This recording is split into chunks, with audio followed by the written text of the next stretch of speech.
President Trump is back at the White House after a more than week-long vacation. He and his advisors are pushing back against the idea that a recession could be coming, and they're also watching China's response to protesters in Hong Kong.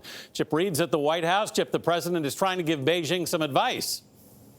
Indeed, he is. He's suggesting that the Chinese government handle those protesters in Hong Kong carefully. As for the economy, he said he's ready for anything, but at the same time, he said he does not expect a recession.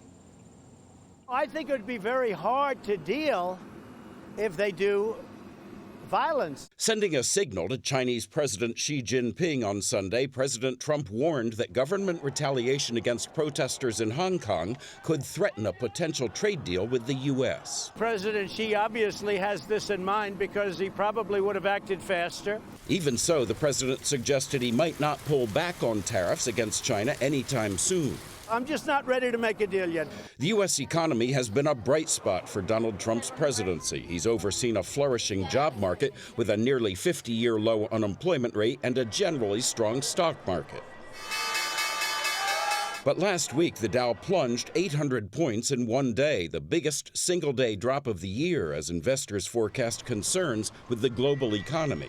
The White House is now working to project calm. I sure don't see a recession. But even Mr. Trump conceded his trade war with China is affecting the markets. If I wanted to make a bad deal and settle on China, the market would go up. Last week, Mr. Trump announced a delay on some tariffs against China, as studies show the tariffs would have cost Americans an average of $270 a year. Potential impacts Mr. Trump's advisors are brushing off. Tariffs are working.